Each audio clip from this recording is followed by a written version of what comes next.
Good afternoon, everyone. I'm Israeli government spokesman Eylon Levy. This is day 81 of the October 7th war. IDF fatalities since the start of the October 7 massacre stand at 492.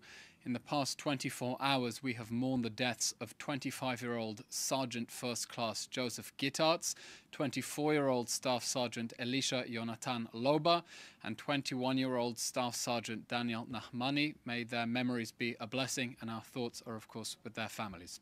Since October 7th, over 13,000 rockets have been launched towards sovereign Israel, deliberately targeting our civilians and sending millions running for the bomb shelters. Of those rockets, 2,000 have crash-landed inside the Gaza Strip, causing untold damage to civilians and infrastructure there. An update on the October 7th hostage crisis. Hamas still holds 129 people hostage in its terror dungeons since 10/7, 22 of whom have since been murdered in captivity, with Hamas holding their bodies hostage. We repeat our demand for the immediate and unconditional release of the vulnerable hostages still trapped in the Hamas terror dungeons. Time is running out for them. We are continuing to apply the same military pressure that forced Hamas into the first hostage release pause, and the Prime Minister has communicated with the leaders of all the great powers to demand their intervention to secure the hostages' release. As the Prime Minister told the Knesset yesterday after visiting troops in northern Gaza, we will shake every tree and turn over every rock to bring our hostages home. We are committed to the pledge that there will be no one left behind. That is a central goal of this war. Israel remains committed to fighting this war until the end to create a new reality in the wake of the 10/7 massacre that will benefit Israelis and Palestinians alike. Yesterday, Prime Minister Netanyahu spelled out the 3D vision for peace between Israel and our neighbors in Gaza: the destruction of Hamas, the demilitarization of Gaza, and the de-radicalization of Palestinian society. Those are the three prerequisites for peace. First, as Hamas threatens more October 7th massacres, anything short of the dismantling of its military capabilities and the end of its political rule is a guarantee of further bloodshed. Second, we will have to ensure that Gaza is never again turned into a base of attacks against our people. That will require Israeli overriding security responsibility over Gaza for the foreseeable future, a temporary security zone on the perimeter of Gaza, and an inspection mechanism on the Gaza-Egypt border that prevents weapon smuggling. Third, and most importantly for enduring peace, Palestinian civil society must be transformed so that its people support fighting terrorism rather than funding it. Unfortunately, polls show that the overwhelming majority of Palestinians in the Gaza Strip and West Bank alike still support the October 7th atrocities, despite everything. That must change. We need to see courageous and moral leaders on the other side, able to condemn barbaric violence instead of denying it and giving Hamas political cover, as Palestinian Authority leaders have been doing. History shows that de-radicalization can transform even the most extreme societies into prosperous democracies and Western allies, and the same can and must happen here. For too long, failed foreign policy orthodoxies have kept this conflict on life support, trapping us in a cycle of violence. We urge the international community to help us secure these three conditions for peace after Israel's total victory over Hamas, in order to turn a new leaf in Gaza and offer hope to this region. An update on the deeply problematic involvement of the United Nations in this conflict. For too long, international officials have been deflecting blame onto Israel to cover up for the fact that they are covering up for Hamas.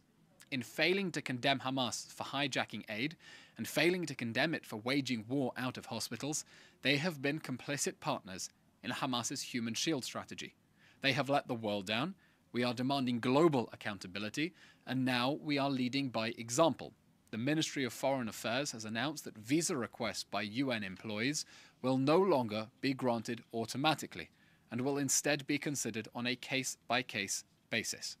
Israel will stop working with those who cooperate with the Hamas terror regime's propaganda machine, and we urge our allies to do the same and stand up for basic integrity in the global institutions that should serve and not sabotage international security. An update from the Northern Front. In the face of continued Hezbollah aggression, we are issuing a firm warning to the Iranian proxy on our northern border. Back off or be pushed away. The time is now for the international community to act for the full implementation of UN Security Council Resolution 1701, pushing Hezbollah's terror army away from our northern border. Every day that Hezbollah exists on our border in violation of international law is October 6th, posing an immediate threat of a much larger October 7th on the border with Lebanon. The State of Israel will not accept the continued displacement of 80,000 Israelis and the ongoing shelling of their homes. And the anti-tank missile attack just recently on the St. Mary's Greek Orthodox Church in Ikrit, injuring a civilian in Israel, is a reminder that for Hezbollah and its Iranian puppet masters, nothing is sacred. There is no going back. Either Hezbollah retreats as part of an effective diplomatic solution, our preferred option, or we will push it back ourselves using military force. Israel does not want a war on two fronts, but we will do whatever is necessary to return our people safely to their homes. That's the end of today's update. As always, we'll take your questions now. If you'd like to type your questions in the chat, and of course, please write down your names and media affiliations.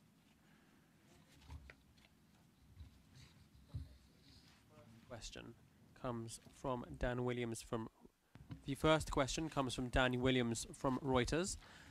1. When will the humanitarian corridor between Cyprus and Gaza be active? 2. Which countries or shipping companies will transport the aid to Gaza? How and where will it be landed on the Gaza coast? And 3. Israel has kept Gaza under naval blockade since 2007 and is legally required to exclude any and all ships from Gaza waters. How then can aid ships be admitted as part of this corridor?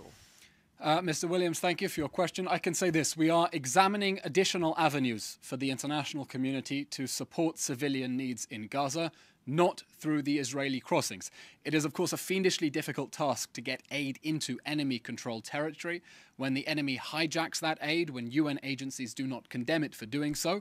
And when we have updates, we will announce them. Now, for context, when Hamas declared war on October 7th, the Security Cabinet decided to close those crossings that Hamas destroyed as part of the massacre.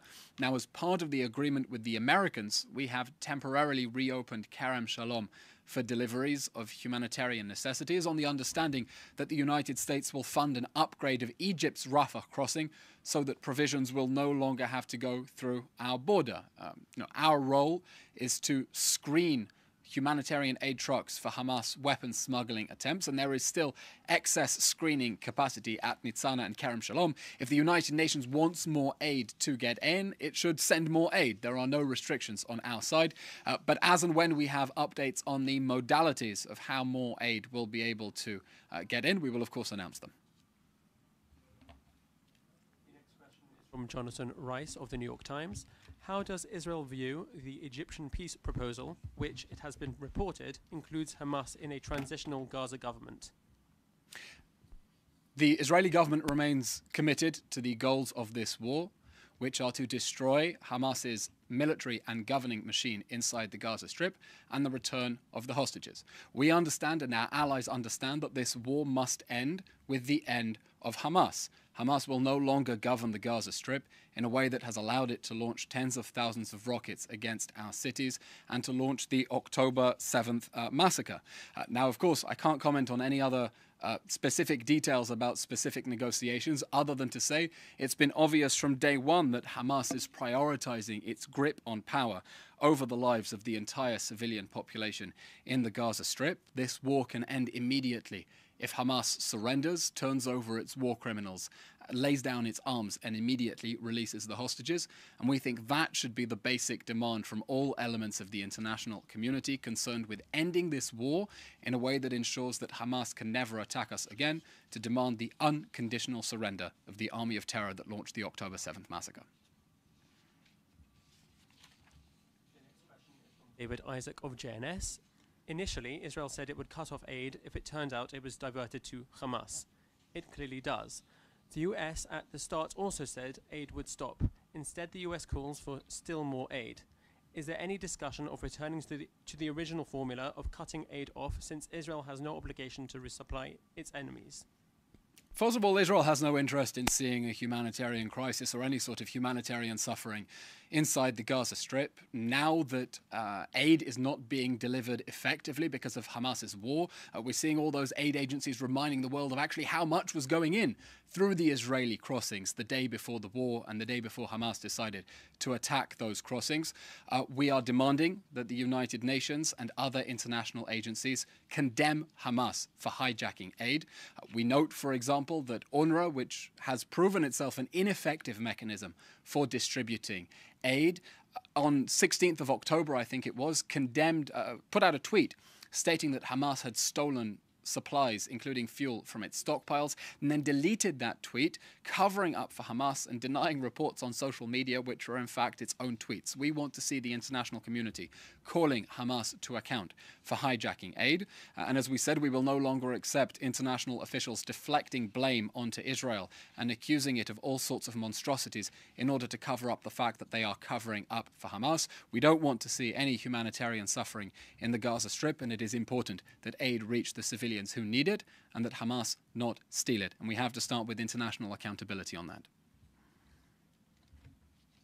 The next question from Joel Park of Breitbart News. There are still rockets being fired at cities in the south. When does Israel anticipate being able to shut down rocket attacks from Gaza completely? Mr. Pollock, we're not going to give specific deadlines for when we're going to be able to block off rocket fire from the Gaza Strip, but that is a central aim of this war. We will no longer allow the Gaza Strip to be used as one rocket launch pad against Israeli cities. Now, already we have announced that we have captured and destroyed 30,000 explosives inside the Gaza Strip, including rocket launchers on trucks, including rockets that were ready to be fired at Israeli cities. And we're going to continue with that effort as we move through the Gaza Strip and dismantle the Hamas terror state. This is going to take time. Hamas has spent 16 years deliberately embedding itself in civilian areas, and we've exposed the evidence of those rocket launchers embedded within mosques and scout centers and other civilian infrastructure. And that is the central goal of this war, to dismantle the Hamas terror state and make sure that no security threat against the Israeli people will ever emanate from the Gaza Strip ever again. One final question from Anna Julian of the Jewish Press. The US is, quote, preparing the Palestinian Authority for a role in Gaza on the day after the war. What is the government's response to this? The government has been clear. We will not tolerate the introduction of any element into the Gaza Strip that funds as opposed to fighting terrorism. We have seen the Palestinian Authority Prime Minister Mohammed Shtayyeh calling Hamas an integral part of the Palestinian mosaic. Now, that is not a signal from someone who is serious about fighting terrorism. That is a signal from an authority that is making excuses for terrorism, covering up for terrorism, and giving it political cover. We think that whoever governs the Gaza Strip the day after Hamas must be committed to fighting terrorism, repudiating its violent ideology, instead of giving it political cover. And the Palestinian Authority at the moment is not a partner for that reconstruction effort. And it's worth remembering that the last time Israel gave the Gaza Strip on a silver platter to the Palestinian Authority, it ended up getting toppled from power and Hamas took over, and we will not be repeating the same mistakes again. We're good students of history. Okay, and that's all for today. Thank you very much, everyone, and we'll update you about the timing of tomorrow's press conference. Thank you very much. Everyone keep safe. Thank you.